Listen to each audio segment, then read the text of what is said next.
अस्सलाम वालेकुम रहमतुल्लाहि व बरकातहू।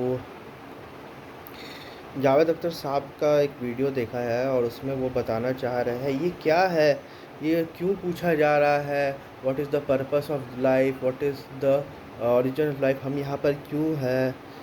क्या क्या क्या आपने कभी किसी एंट से पूछा, क्या कभी आपने किसी मच्छर से पूछा कि तू तूने इतना पॉम्पस क्वेश्चन क्यों है कि why we are here, what we are doing. Javed साहब यही तो पॉइंट है कि human being ask this question. और एथियस्ट जो कि हमें डॉगमेटिक बोलते हैं, हमें नैरो माइंडेड बोलते हैं, हमें इंडोक्ट्रिनेटेड बोलते हैं, जब उनसे ये क्वेश्चन पूछा जाता है तो all that they do is to avoid this question. all that they do is to avoid this question over and over again। इस चीज़ को ये कि आपको क्या जानने की ज़रूरत है भाई साहब। एक एंट में और एक मच्छर में एक बहुत बड़ा फ़र्क है। सॉरी, एक एंट, मच्छर और एक ह्यूमन बीइंग में बहुत बड़ा फ़र्क है कि human beings think, ant does not think, मच्छर डज नॉट थिंक। तो हो सकता है कि उसका कोई पर्पस ना हो, वैसे तो उसका भी पर्पस है क्योंकि सब जितने भी क्रिएचर्स हैं कब कोई ना कोई पर्पस तो सर्व करते होंगे। लेकिन out of these creatures only the human beings ऐसी स्पीशीज़ है जिस साइंस के अकॉर्डिंग, जो कि who can think, who can reflect, ठीक है, who can create, who can invent. कोई और स्पीशीज़ अभी तक तो ईजाद नहीं हुई है who can think, who can reflect और who can ask questions like this. ना ही हमें और स्पीशीज़ में ये गुण मिलती है कि वो जो है सोचते हैं, समझते हैं, क्वेश्चन आस्क करते हैं। आज तक तो मैंने दूसरे स्पीशीज़ में नहीं देखा। ठीक है, this is the reason between a human being and an ant. This is the difference between a human being and a mosquito, that human beings ask question, ठीक है, बिकॉज ह्यूमन बीइंग थिंक। तो इतना जल्दी जो है आप जो है रैशनैलिटी वगैरह, मतलब भाई जब क्वेश्चन पूछे, क्योंकि और ये बहुत बड़ा क्वेश्चन है भाई, ये आप लोग अवॉइड कर रहे हो। इसका जवाब सिर्फ रिलीजन ही देता है, इसका जवाब साइंस नहीं देता है, इसलिए अब आप अवॉइड कर रहे हो। और मैं आपको ब्लेम नहीं कर रहा, मैं इसलिए नहीं ब्लेम करता हूँ क्योंकि असल प्रॉब्लम जो है ना आपका रिलीजन से नहीं है। टू बी ऑनेस्ट, आपका रिलीजन से नहीं है। आप बोलते हो आपका रिलीजन से, लेकिन असल प्रॉब्लम जो है ना आपका और इवन मेरा, वो रिलीजियस लोगों से। वो जो घटिया रिलीजियस, जो डॉगमेटिक, जो सुपरस्टिशियस, जो एक्सट्रीमिस्ट लोग हैं, उसके वजह से है। आपका ये कंक्लूजन है कि रिलीजन ने उसे ऐसा बना दिया, ठीक है, रिलीजन के वजह से वो ऐसा हो गया। लेकिन ये सच बात नहीं है। मैं आपको और एग्जांपल देके समझाता हूँ। जैसे मिसाल के तौर पे पॉलिटिक्स है, पॉलिटिशियंस लोग सबसे ज़्यादा करप्टेड पॉलिटिशियंस होते हैं। और आप देखिए पुलिस वाले भी बहुत हद तक करप्टेड ही होते हैं। हम लोग अपने देश में जो है कितना क्रिटिसाइज़ करते हैं पुलिस वालों को, ठीक है। लेकिन आप मुझे एक बात बताइएगा, आप कितने लोगों को आप ये सुनते होंगे यार पॉलिटिक्स बहुत गंदी चीज़ है। और एक बहुत बड़ा एग्जाम्पल है जिसको लोग गंदा बोलते हैं, और वो है money. Money is the root of all evil. आप ये बात सुनते होंगे ना, कितना पॉपुलर ये जो है बिलीफ है, ठीक है, कितना पॉपुलर ये बिलीफ है कि the money is the root of all evil. लेकिन मुझे आप बताइए, आप ईमानदारी से बताइए, अगर दुनिया में पॉलिटिक्स नहीं होगी तो गवर्नमेंट होगी, और अगर गवर्नमेंट नहीं होगी तो एडमिनिस्ट्रेशन होगा, और अगर एडमिनिस्ट्रेशन नहीं होगी तो ये जो जितनी भी चीज़ें आप जो हम लोग जो निकल रही, जो प्रोटेक्शन हमें मिल रहा है, आर्मी हो गया, पुलिस हो गया, ट्रैफिक पुलिस हो गया, ये जो लॉ एंड ऑर्डर हम लोग को दिख रहा है आज के ज़माने में, क्या वो चीज़ पॉसिबल है? आप जो है राइट्स जो होते हैं हम लोग के यहाँ, वो तभी होते हैं जब लॉ एंड ऑर्डर नहीं होता। एनार्की जिसको कहते हैं ना, वो तभी होता है जब लॉ एंड ऑर्डर होता है। तो लॉ एंड ऑर्डर चाहे वो करप्ट ही गवर्नमेंट में क्यों ना हो, आज तक हम लोगों को प्रोटेक्ट कर रहे हैं, ठीक है। हम लोग उसको जो क्रिटिसाइज़ करके और इम्प्रूव करने की कोशिश कर रहे हैं, विच इज़ वेरी गुड। लेकिन हम लोग ने कभी भी पॉलिटिक्स का एज अ सब्जेक्ट और एज अ फील्ड का डिनाई नहीं किया। मैं वाटर का एग्जांपल दे दूँ कि इतने सारे वाटर बॉर्न डिजीज़ेज़ हैं, ठीक है। गंगा देखिए पूरी जो है पल्यूटेड है। आपने कभी भी दोष वाटर को दिया? यार ना वाटर होता ना पल्यूट होता, ठीक है। इतने सारे मैरेजेस है, जो कि बैड मैरिजेज़ है। इनफैक्ट गुड मैरिज फाइंड करना आज के दिन में जो है बहुत मुश्किल है। मुश्किल क्या, मैं बोलूँगा ऑलमोस्ट नामुमकिन हो गया। आप बोलते हो कि रिलीजन इज़ इन डेंजर, भैया the institution of marriage is also in danger. ठीक है, लेकिन आप जो है कभी भी ये नहीं बोलते कि लोगों को, खैर आप तो ये भी बोलना स्टार्ट कर दिया गया है कि लोगों को मैरिज नहीं करना चाहिए, लेकिन मैरिज एज एन इंस्टीट्यूशन को अभी तक एथियस्ट जो है फुली तरह से क्रिटिसाइज नहीं कर रहा। मे बी इन फ्यूचर जब एथिज्म बढ़ जाए तो शायद मैरिज को भी क्रिटिसाइज करे, क्योंकि to be honest marriage is a religious construct, there is no scientific evidence for marriage also. हाँ, कैसे आप साबित करोगे साइंस के थ्रू कि दो लोग मैरिड है? सेक्स तो बिना मैरिज के भी हो सकता है, बच्चे तो बिना मैरिज के भी हो सकते हैं, जेनियोलॉजी तो बिना मैरिज के भी, आउट ऑफ वेडलॉक भी हो सकते हैं।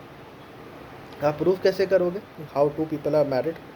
क्योंकि आप एग्री करते हो, एग्रीमेंट है आपके बीच में, ये एक सोशल कॉन्ट्रैक्ट है जिसका कोई साइंटिफिक प्रूफ नहीं है कि आप लोग मैरिड हो एक दूसरे से। ये आपका फेथ है sir, this is not a rational argument, this is your faith. और फेथ और रैशनैलिटी एक साथ जाता है। मैं रैशनैलिटी को डिनाई नहीं करता, मैं तो यहाँ तक बोलता हूँ कि जो बंदा रैशनल नहीं है वो बंदा काफिर है कुरान के रूह से। अलग टॉपिक है, बाद में बताऊँगा। ठीक है, तो यहाँ से तो खुद साबित होता है कि किस तरह से जो है हम लोग को जो है ये इधर ये क्वेश्चन को आप अवॉइड नहीं कर सकते। You need to answer this question, you need to answer this question over and over again. और यही चीज़ है कि अब अभी हाल फिलहाल में एक अपोस्टेड प्रॉफिट बोल के है, वो जो है एक्स मुस्लिम था, उसने क्रिश्चियनिटी कबूल कर ली। अब बहुत सारे लोग जो है मुस्लिम लोग तो खैर बुराई, जो दावा गाइज है वो तो बुराई मानेंगे। मुझे एकदम बुरा नहीं लगा, मुझे तो इनफैक्ट खुशी हुई एज अ मुस्लिम। मुझे खुशी हुई है कि अपोस्टेड प्रॉफिट हैज़ एक्सेप्टेड क्रिश्चियनिटी, मुझे बहुत खुशी हुई है। क्योंकि मैं तो खैर मैं रिलीजियस इंक्लूसिव नहीं हूँ, मैं तो रिलीजियस प्लूरलिस्ट हूँ उस मामले में, कि मैं ये समझता हूँ कि हर रिलीजन में मोमिन और काफिर होते हैं। ठीक है, लेकिन वो भी द पॉइंट इज़ दैट कि even he for a very long time can not live in atheism. Even हमारे आपके जो बेटे साहब हैं वो बोलते हैं कि faith is very important, faith actually gives you a question which atheist does not have actually. तो ये चीज़ तो अब तो एथियस्ट लोग खुद ये बात धीरे धीरे करके मान लेंगे, क्योंकि ये this is not natural, atheism is not natural sir. हाँ, ये चीज़ मैं मानता हूँ कि आप 99% जो है सुपरस्टिशन को अवॉइड करते हो, लेकिन भाई 99% को कोई चीज़ अवॉइड करने का मतलब ये नहीं कोई भी चीज़ 100% रॉन्ग है। जितनी भी रिलीजन्स मौजूद है उसमें 100% गलत चीज़ें बात नहीं मौजूद है, उसमें जो है मे बी 50% सही हो, 50% मे बी 90% सही हो। ठीक है, असल बात क्या होता है ना, प्रॉब्लम ये है कि ह्यूमन बींग्स जो है रिलीजन को इंटरप्रेट करते हैं। तो क्योंकि ह्यूमन बींग्स रिलीजन को इंटरप्रेट करते हैं, ह्यूमन इंटरप्रिटेशन हमेशा फ्लॉड होता है। तो ह्यूमन इंटरप्रिटेशन कभी भी वो 100% तक पहुंच नहीं सकता, may be 90%, 95%, I don't know, लेकिन वो कभी भी 100% तक पहुंच नहीं सकता। और दूसरी बात, आप खुद कैसे बंदे हो?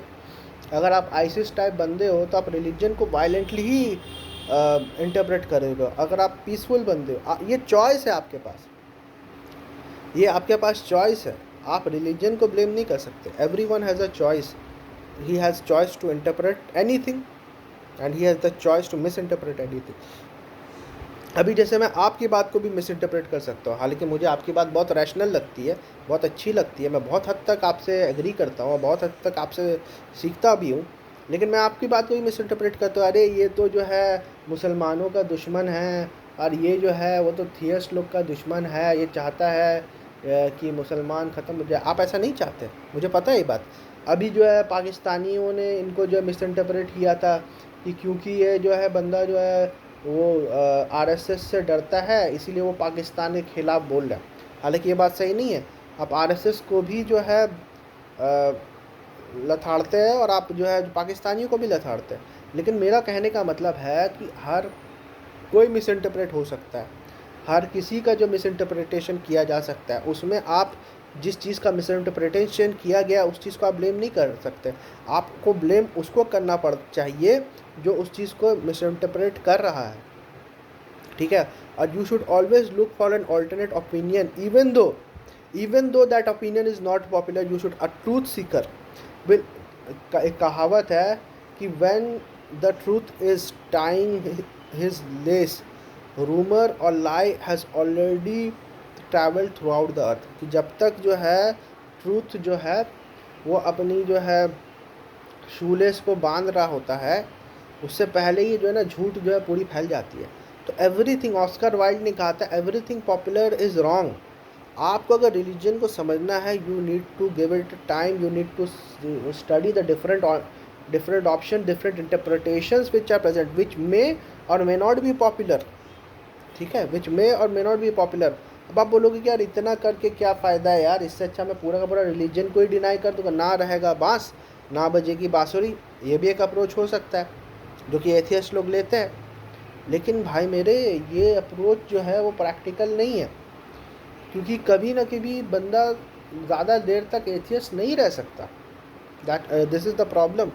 और दूसरी बात, एक कम्युनिटी एथियस्ट नहीं बना सकते। अभी आप देखो ना, एथियज़म जैसे जैसे जैसे बढ़ रही है, वैसे वैसे इन लोगों के बीच में भी आपस में झगड़े होते हैं।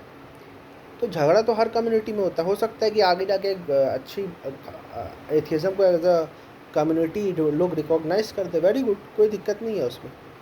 वैसा भी हो जाए तो अच्छी बात है मेरे लिए, तो मुझे कोई प्रॉब्लम नहीं है। मेरे लिए तो एथियज़म यार, पॉलीथियज़म और मोनोथियज़म के बीच में जो ट्रांजिशन पीरियड होता है ना, मेरे लिए तो वो है। मैं एथियस्ट को पॉलीथियस्ट नहीं मानता।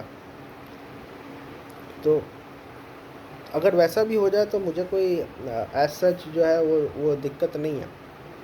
मेन काफिर वो बंदा होता है जो एरोगेंट होता है और एरोगेंटली जो है सच का इनकार करता है।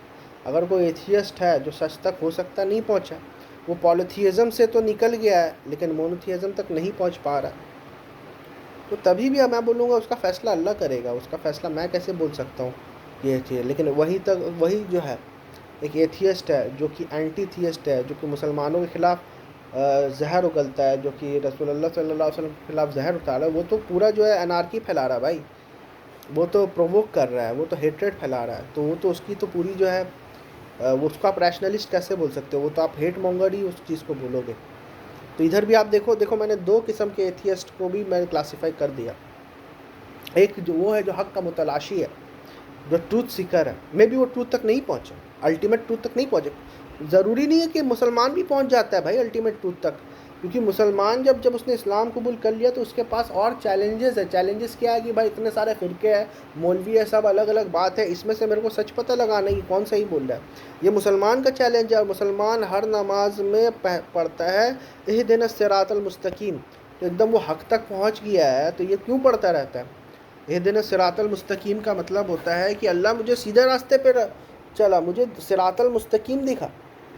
तो ये तो मरते दम तक पड़ेगा, तो मरते दम तक जो है हक़ की तलाश जारी रहेगी। हो सकता है कि बहुत हद तक वो पहुंच जाए, हो सकता है वो नहीं पहुंचे। तो एथियस्ट का भी यही है, हो सकता है कि वो बहुत हद तक पहुंच चुका है, उसके बाद शायद वो नहीं पहुंचे।